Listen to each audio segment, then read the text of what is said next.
Welcome to 4Music Presents Editors.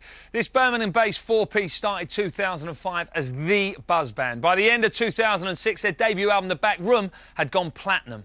Brimming with confidence and ambition, their new album, An End Has a Start, tackles what we humans term the big questions in life. Not only will I be putting these big questions to the band, but they'll also be performing new and exclusive tracks from their new album, along with an old favourite. So, to kickstart proceedings, here are Editors with the first single from the album. This is Smokers Outside the Hospital Doors.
You stopped us from singing.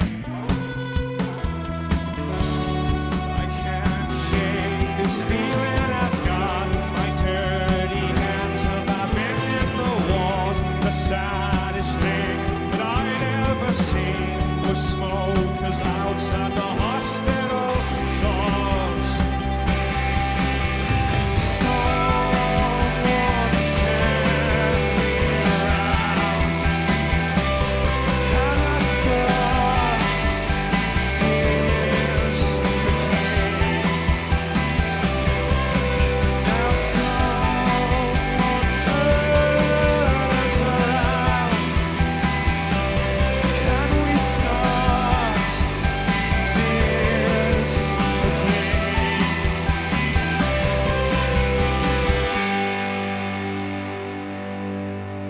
We've all been changed from what we were. Our broken hearts left smashed on the floor. I can't believe you if I can't hear you.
Gentlemen, welcome to 4Music Presents. How are we all doing? Very well, thank you. Yeah? Yeah, excellent. That was sounding epic there, huge. Do our best. Yeah? Good, good. Tell us, tell us about, it's quite heavy kind of subject matter. Tell us the story behind that. Yeah, it's just some observation I've had from childhood, really, stuck with me. And it's kind of my job to put them in lyrics and put them in songs. So you were in hospital one time, back with a little broken leg? Well, or no, just visiting family really when you're young. Not any more than anyone else has, and it just it's just something that's stayed with me. And so in the song it's kind of I guess some kind of metaphor for disease really, and illness. But yeah. Now, Tom, I believe I've read somewhere anyway that you said you're not too fond of people over-analysing your lyrics. Is that right? Well, I don't mind people over-analysing them. I find it's quite hard talking about them because I don't know, they're not like specific stories detailing specific things. They're based in emotions and my thoughts and worries about certain things. They're not all dark, but I think to the casual observer they might go, oh, it's just a bit of moody nonsense, and that's fine. But it's hard for me to sometimes explain where my head was at the time. Yeah. So they're perhaps a little bit abstract sometimes? Sometimes, yeah. I think this record's maybe a little bit easier to read than the first record. I think maybe hopefully in the last few years I've got a bit better at writing lyrics. But, yeah. And tell me, I mean, I've also read that you guys are saying that this album kind of deals with a lot of the big questions in life, right? It does touch on, things coming to an end and I guess disease and illness and also... but also, making the most of it while you're here, and it's not just dark and depressing, but they're not trivial things. I find it hard to write about, going to the pub and getting pissed and all that stuff. It's a bit limiting, really. Well, some people can do it very well, and that's fine. I can't, or haven't been able to yet. So hopefully with album 3, we'll just get into some really banal stuff about you guys, Hookers and blows. Good. Looking forward to it. Now, Chris, I want to ask you a question, sir. I believe when you first sat down and did the first playback of the album, you were all astonished. Is that right? Now, I'm hoping that was astonished good, as opposed to like, well, that is not how I thought it was going to sound. No, it's definitely astonished good. OK. Yeah, not astonished, oh, God, what have we done? Or what haven't we done? And tell me, what was the most astonishing music, perhaps, for you? What was the most, when you sat down, you were like, oh, that's it? Well, there's a track, the last track's called Well Worn Hand, and it's just... Chris and Tom in the studio, and it was one take, one moment, and unfortunately I wasn't there for it because Chris had spiked my drink and he'd sent me to bed early. We'd been drinking Guinness and he'd been putting shots of whiskey and vodka in it without me knowing. That's a good friend for you. So the best, maybe the most emotional, kind of really just incredible moment on the album. I just wanted to get you... I was puking up in the toilet upstairs. But when I heard it back in a dark room the next day, after in all a the dark excitement, place as well, I'd imagine. Yeah, exactly. It was incredible and stuff. Sorry about It's that, a real mate. departure for us as well, so that's lovely to hear. Now you're going to play another track for us. It's called "An End Has a Start." Any funny stories about this track? Just wanted to make it a hit, didn't we? Just straight up. That was our Let's write a pretext. hit. Yeah, let's make something really, really good. Yeah, just a in-your-face club song. It's got Mellotron in it as well, Yeah. which is a good thing. What's a mellotron? It's a keyboard that goes, oh. I can't wait to hear it. It's the greatest instrument in the world. Yeah? Other than an omnichord, yeah. And what's the omnichord do? It's like an electronic... Like a mellotron, but it goes, ah. A little bit like that, yeah, it goes, bling. OK, that sounds great too. Time to take a quick break, but just before we do, here are Editors performing the amazing An End Has a Start.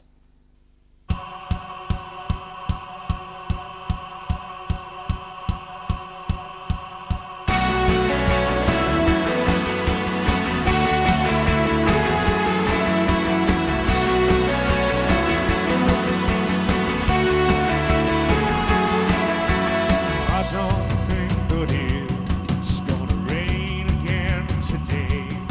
There's a devil at your side, but an angel on her way. Someone hit the light, just there's more here to be seen. When you caught my eye, I saw everywhere I'd been and wanna go till you can on your own. That's how you win. With hope in your hands and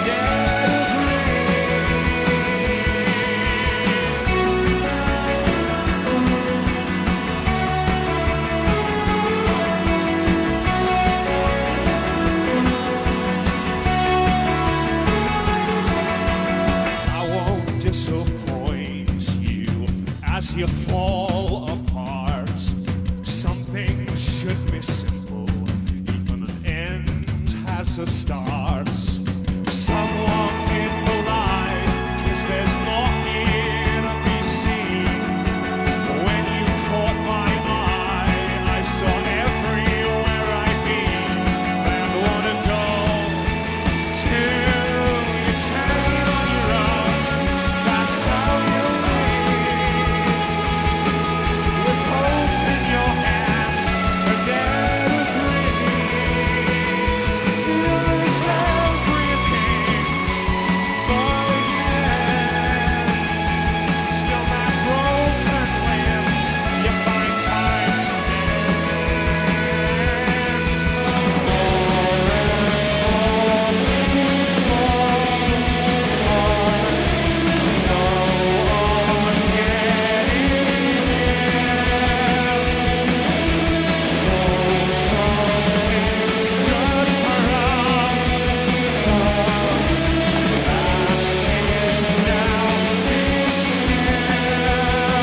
That's how you live, with hope in your hands and air to breathe. You lose everything by the end. Still my broken limbs, you find time to mend. You came on your own, that's how you live. You came on your own, that's how you live.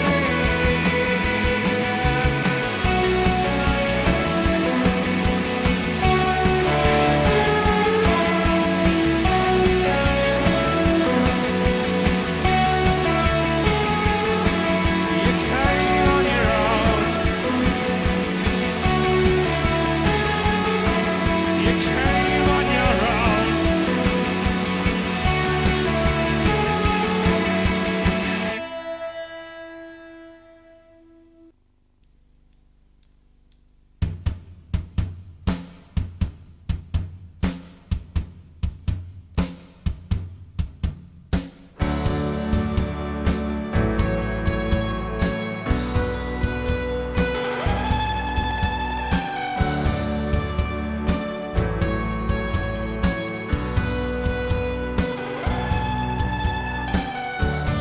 Keep a light on those you love. They will be there when you die. Baby, there's no need to fear. Baby, there's no need to cry. Every little piece of your life will add up to one. Every little piece of your life, well, it means something to someone.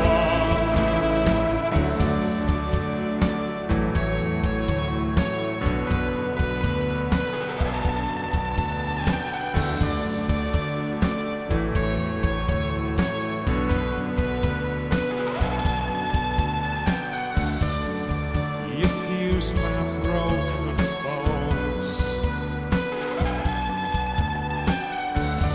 back together again.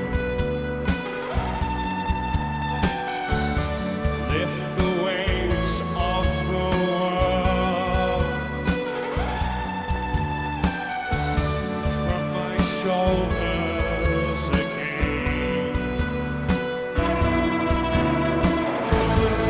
Say alive, will add up to one. Every little piece of your life will mean something to someone. Every little piece of your life will add up to one. Every little piece of your life will mean something to someone.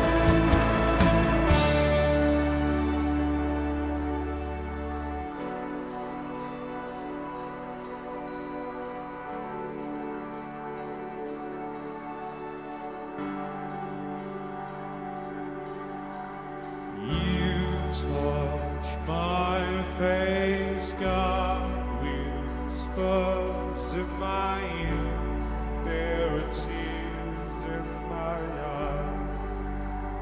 Love requests to you. Touch my face, God whispers in my ear. There are tears in my eyes. Love requests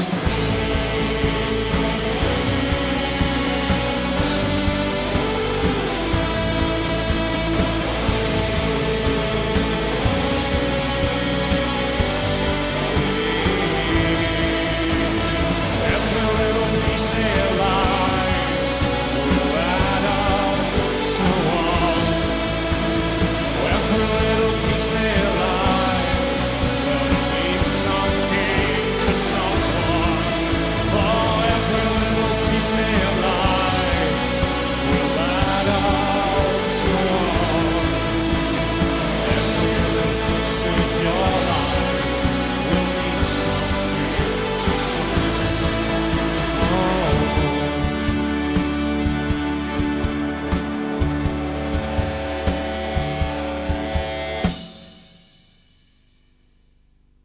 Now, when you recorded this record, I believe, like the last record, it took 3 weeks to do the back room, right? And then, now, big bands, let's span it out for a couple of months, yeah? And you went over to Deepest, Darkest Island, is that right? Yeah, we did. Yeah, it was kind of Garrett's idea, our producer. Okay. He's worked there before, and we're maybe kind of like, oh God, we're going to be bored, in the middle of nowhere for 2 months. But we weren't. It was there was a lot of space. It was really good to be creative, and because the songs weren't finished, we needed time to work things out. So I don't think 8 weeks or 8-10 weeks isn't that long a time to make a record, really. The really funny thing is that there was a haunted house about 100 or 200 yards up the road, and Michael Jackson was staying in it. No way. So he couldn't even get the big place. Because the big guns were in town. Because some of his kind of goons kind of came down to warm his dinner up in our microwave, and you'd kind of say, microwave dinners, Michael Jackson. well, not exactly, but they wouldn't say anything to you. Like there was this one girl who I said hello to a few times, and she just wouldn't respond. What, just nothing, giving you nothing back? Absolutely nothing. To the point where after a couple of days, I was like, "All right, darling, how you doing?" and all this, and just like we were best mates. But she wasn't best mates with you. Not too keen on me. Nothing doing. Now, you've said a few times in the press that you hope after this record that people don't see you as flash in the pans anymore. Or generally even, not even anymore. There's a kind of insecure side of you always goes, you don't want people to think you just got lucky. You want people to think, even if they don't like you, you want to think people think, well, you're up there on merit, on artistic merit. Yeah.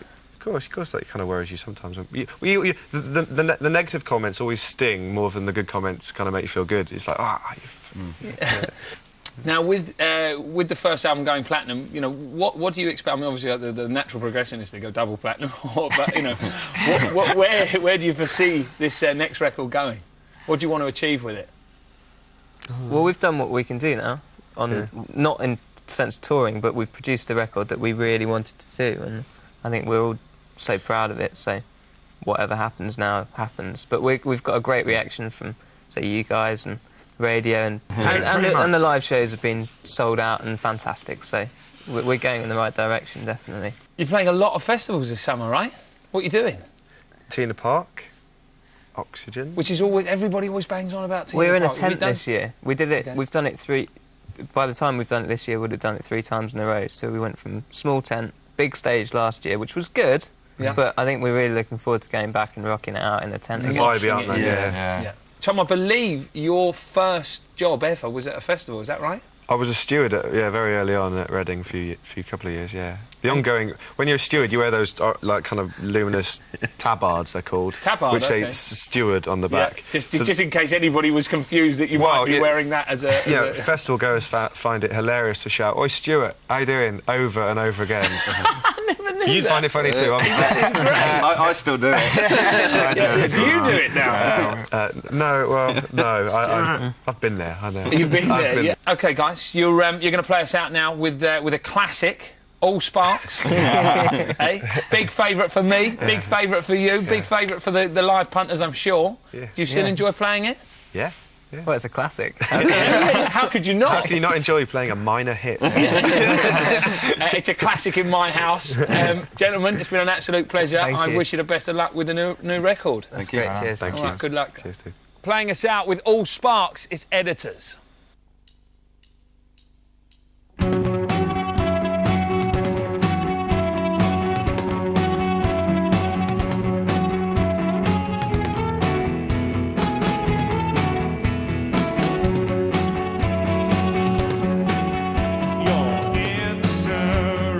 Questions that have not yet been asked. All Sparks.